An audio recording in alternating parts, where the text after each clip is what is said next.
Hello viewers, welcome to Rachel Bangla BD. সবার প্রথম আমরা কথা বলবো স্যামি জেনের বিষয়। আপনারা জানেন কারমেলো হেসকে বিট করে স্যামি জেন স্ম্যাকডাউনে ইউএস চ্যাম্পিয়ন হয়েছে। এই চ্যাম্পিয়ন হওয়ার পর ইন্টারনেটে অনেক বেশি আউটরেস হয়েছে। অনেকেই স্যামি জেনের এগেনস্টে তাদের রিয়াকশন শেয়ার করেছে। ফ্যানরা চেয়েছিল কারমেলো হেস চ্যাম্পিয়নশিপ নিয়ে রেসেলমেনিয়াতে যাক, এবং ফ্যানরা মনে করতেছে স্যামি জেন যে চ্যাম্পিয়নশিপে ঢুকেছে এটা আননেসেসারি ছিল। তো ডাব্লিউডাব্লিউ এদের ভিডিওটা যখন ইউটিউবে পোস্ট করেছে, এখানে অনেক বেশি ডিসলাইক হয়েছে, মানে স্যামি জেনের জন্য সবাই ডিসলাইক দিয়েছে। আমরা এখন ইউটিউব থেকে জানতে পারি যে লোকেরা কিভাবে তাদের শোটাকে নিচ্ছে, যেমন পছন্দ হলে লাইক দেয়, পছন্দ না হলে ডিসলাইক দিয়ে ভরে দেয়। তো স্যামি জেনের যে ভিডিওটা আপলোড করেছে ইউনাইটেড স্টেটস চ্যাম্পিয়ন হওয়ার পর, এইখানে লাইক আছে 9500 এবং ডিসলাইক আছে 18100। যদি পার্সেন্টেজের হিসাবে দেখেন 65.5% ডিসলাইক আছে, এবং লাইকের থেকে ডিসলাইক হচ্ছে ডাবল। অবশ্য কোরিডোরসের ডিসলাইকের কম্পারিজন হিসাবে স্যামি জেনের কিছুই ডিসলাইক আসেনি, এবং এই ভিডিওর কমেন্টসে আমি চেক করতেছিলাম ফ্যানরা একটু অন্যভাবে স্যামিকে দেখতেছে। এবং আপনাদের বলে দিই স্যামি জেনকে মানুষ কেন পছন্দ করে না। মেইনলি স্যামি জেন মুসলিম এবং সে আরব দেশ থেকে এসেছে, তার দেশের নাম হচ্ছে সিরিয়া। ইন্ডিয়া এবং ইউএসএ যারা আছে তারা স্যামিকে দেখতে পারে না। বাট আমি আপনাদের বলে দিই স্যামি জেন এই যে সিরিয়াতে যুদ্ধ চলে, সে যে ইনকামটা করে ডাব্লিউডাব্লিউ থেকে, সেখান থেকে একটা টাকা কয়েকটা ট্রাক সে নামিয়েছে সিরিয়াতে, এবং ট্রাকে সে শুধু খাবার দেয়। আমরা গাজায় দেখেছি অনেক ট্রাক যায়, অনেক খাবার দেয়। তো স্যামি জেনের এরকম একটা সংগঠন আছে, নিজেই তৈরি করেছে, সেখানে শুধু সে বাচ্চাদের খাবার দিয়ে যায়। শুধু একদিন না, প্রত্যেকটা দিন সে খাবার দিয়ে থাকে। আর ফ্যানদের ডিসলাইক দেওয়ার কারণটা হয়তো আপনারা বুঝতে পেরেছেন। আপনাদের এটার উপর কেমন টেক আমাকে কমেন্ট করে জানাবেন। এরপর আমরা কথা বলবো রোমান রিন্সের বিষয়, এবং রোমান রিন্সকে নিয়ে বেকি লিঞ্চ অনেক উল্টাপাল্টা কথা বলেছে। হাজব্যান্ড এবং ওয়াইফ দুইজনই রোমান রিন্সকে নিয়ে হিংসা করে। রিসেন্টলি বেকি লিঞ্চ রোমান রিন্সের বিষয়ে কথা বলার সময় বলে যে রোমান রিন্সকে এনাফ ক্রিটিসাইজ করা হয় না, লোকেদের আরো উচিত রোমান রিন্সকে ক্রিটিসাইজ করা। আর এটা কেন করবে? কারণ সে পার্ট টাইমার, এবং রোমান রিন্স যখন আসে লোকেরা পাগল হয়ে যায় তাকে ক্রিটিসাইজ না করে। ফ্যানরা তাকে বলে রোমান ইজ গ্রেট, তারা ভুলে যায় যে রোমান রিন্স অনেকদিন ডাব্লিউডাব্লিউতে অ্যাবসেন্ট ছিল, এবং বলে যে রোমান রিন্স তো পার্ট টাইমার। আমি যদি আমার কথা বলি, আমি সব সময় ডাব্লিউডাব্লিউতে প্রেজেন্ট থাকি, ডাব্লিউডাব্লিউর সাথে প্রত্যেকটা সিটি প্রত্যেকটা জায়গায় আমি যাই, আমি ডাব্লিউডাব্লিউতে অ্যাক্টিভলি পারফরমেন্সও করি। এবং লাস্টে গিয়ে বলে এই যে রেগুলার অ্যাপিয়ারেন্স, এটা আমার কাছে খুবই ম্যাটার করে, আর এইসব কারণেই আমি ডিজার্ভ করি টপে থাকার। মানে রোমান রিন্স টপে থাকবে না, সে এইগুলো যে করে এর জন্য টপে থাকতে চায়। আর এই কথা অবশ্যই সে কেফেবের ভিতরে থেকেই বলেছে। বাট আপনারা এই কথায় অ্যাগ্রি করেন কিনা, হ্যাঁ বা না, কমেন্ট করে জানাবেন।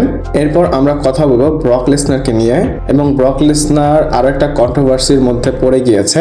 আমি বুঝতেছি না লোকেরা লেসনারের পিছনে কেন লেগে থাকে।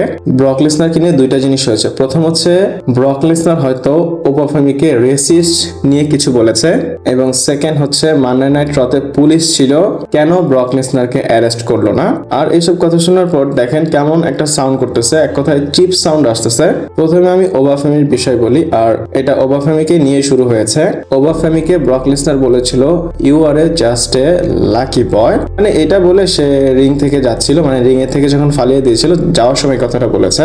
সে কি বলেছে আমি কোট করে বলি, you are a not that damn lucky boy.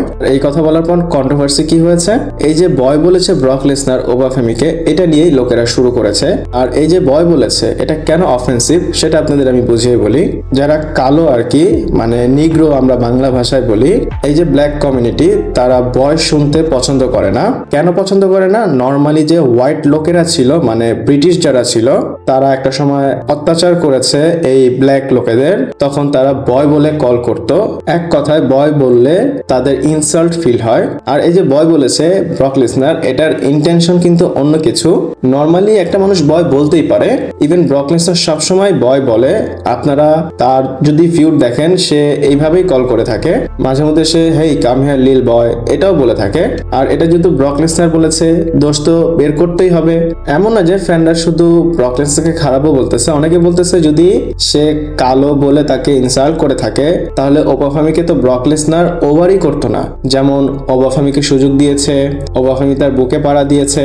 Even আমরা দেখেছি ওবাফেমি অনেক বেশি ইমোশনাল হয়েছে, ব্রক লেসনার তাকে এত বড় সুযোগ দিয়েছে। এর জন্য আমাদের আসলে কোনো সমস্যা নেই, কিন্তু বাইরে যারা ইউএস এর অডিয়েন্স আছে তাদের তো কোনো কাজ কাম নাই, তারা একটা কিছু পাইলে সেটা নিয়ে অনেক কিছু বানায় ফেলে।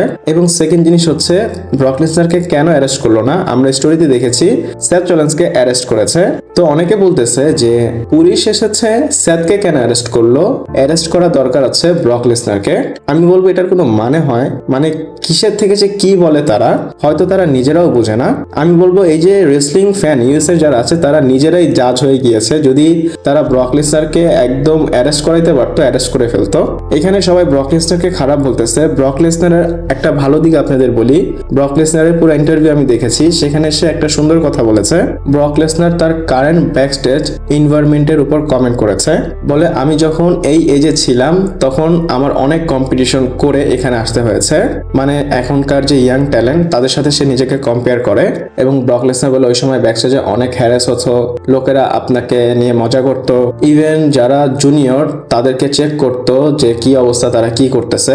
তো ব্রক লেসনার বলে এখন ওই জিনিসটা নেই ব্যাকস্টেজে এবং এনভায়রনমেন্ট অনেক বেশি সফট হয়েছে। ইভেন ব্রক লেসনার এটাও বলেছে যে আগে আমরা যদি কোনো ভুল করতাম আমাদের জন্য রেসেল কোড বসানো হতো, মানে সেখানে অনেক বিচার আচার হতো। এখন যারা ইয়াং ট্যালেন্ট আছে তারা নিজেদের মধ্যে জিনিসটা নেগোশিয়েট করে নিয়েছে এবং সবাই ফ্রেন্ডলি থাকে। লেসনার কিন্তু ভালো কথাই বলেছে, বাট লেসনারকে নিয়ে ফ্যানরা যা ইচ্ছা তাই বলে থাকে। আমি পার্সোনালি ব্রক লেসনারের ফ্যান, এসব কথা শুনলে মাঝে মধ্যে অনেক রাগ ওঠে, বাট কি বলার, যার যেটা ইচ্ছা সেটা তো বলবেই। এরপর আপনাদের একটা ক্রেজি জিনিস দেখাবো আর আপনারা আন্দাজ করতে পারবেন যে ডাব্লিউডাব্লিউ টিকেট প্রাইস এত বেশি কেন। আপনাদের হয়তো আপডেটটা আমি শেয়ার করিনি, ডাব্লিউডাব্লিউ একটা নতুন সিস্টেম স্টার্ট করেছে। রোড টু রেসলম্যানিয়ার মধ্যে আপনারা কোডি রোডসের সাথে একটা ট্যুর দিতে পারবেন, মানে কোডি রোডসের যে ট্যুর বাসটা আছে যেখানে রক কোডিকে মেরেছিল, তো সেই বাসে আপনারা ট্যুর দিতে পারবেন। আর এই ট্যুরের জন্য কত টাকা লাগবে জানেন? $10,000 লাগবে। আর এমন না যে ট্যুর দিবেন অনেক দিনের বা একদিনের, কয়েকটা মিনিটের জন্য আপনি এই ট্যুর বাসে কোডির সাথে চলতে পারবেন, মানে গাড়ির মধ্যে থাকবেন, এটা যেতে যেতে আপনাকে মাঝখান দিয়ে নামাই দিবে। আর এই ট্যুরের জন্য একটা ফ্যান টিকিটও নিয়ে নিয়েছে, শুধু একটা ফ্যান কিনেনি, মাল্টিপল কয়েকটা টিকিট ছিল, সব কয়টা টিকিট বিক্রি হয়ে গিয়েছে। কয়েকটা মিনিটের জন্য কোরিয়ার্সের সাথে একটা বাসে ট্যুর দিবেন, আপনার 11 থেকে 12 লাখ টাকা দিতে হবে। ওই যে বললাম না ইউএসএর ফ্যানরা পাগল, যেটা করে সেটা করে না, যেটা না করার সেটা করে থাকে। এরপর আপনাদের রোমান রেইন্সের বিষয়ে কথা বলবো। আপনারা জানেন রোমান রেইন্স জিমি ফ্যালনের শোতে ছিল, কিন্তু কেন ছিল একটা প্রশ্ন হয়তো আপনাদের অনেকেরই এসেছে। প্রশ্নটা কেন আসবে? কারণ রোমান রেইন্স তো চ্যাম্পিয়ন না। নর্মালি যারা চ্যাম্পিয়ন মেইন ইভেন্ট করবে তাদেরকেই এই শোতে ডাকা হয়। 2021, 2022, 2023 এবং 2024 পর্যন্ত রোমান রেইন্স এই শোতে গিয়েছিল, আর তখন তার কাছে চ্যাম্পিয়ন ছিল। এবং 2025-এ কোডির কাছে চ্যাম্পিয়ন ছিল, কোডি রোজ গিয়েছিল। আর এখন দেখেন 2026-এ রোমানকে আবার তারা পাঠিয়েছে। এবং ডাব্লিউডাব্লিউ কেন পাঠিয়েছে জানেন? তারা অ্যাকচুয়ালি এই রেসলম্যানিয়াটাকে নিয়ে সিরিয়াস, এবং কোম্পানিকে যদি আবার স্টেবল করতে হয় একমাত্র রোমান রেইন্সই পারবে। এমনটা ডাব্লিউডাব্লিউ যে ব্যাকস্টেজ, মানে ইভেন টিকেও এটা মনে করে। ডাব্লিউডাব্লিউ কোডি, সিএম পাঙ্ক কাউকে না পাঠিয়ে রোমানকে পাঠিয়েছে যেন রেসলম্যানিয়াটাকে প্রমোট করা যায়। একটা জিনিস ক্লিয়ার, রোমান রেইন্স হচ্ছে কোম্পানির ফেস, এর জন্যই টিকেও তাকে পাঠিয়েছে। এমন ডিবেট অনেকেই করে থাকে, মাঝে মধ্যে রোমানকে ফেস বলে, মাঝে মধ্যে কোডিকে ফেস বলে, বাট আমরা ক্লিয়ার হলাম রোমান রেইন্স হচ্ছে কোম্পানির ফেস। এছাড়া আপনাদের আরো একটা রোমান রেইন্সের আপডেট দিয়ে দেই এটার মধ্যেই। রোমান রেইন্সকে আপনারা নেক্সট মানডে নাইট রতে দেখতে পারবেন, এবং এই মানডে নাইট রয়ে খুব ইম্পর্টেন্ট একটা সেগমেন্ট হতে পারে। কেন বললাম? কারণ রোমান রেইন্স এর পরের উইকে গ্যাপ দিবে, তার পরের সপ্তাহে মানে গো হোম শোতে আসবে, এক কথায় 14 দিন পর আবার আসবে।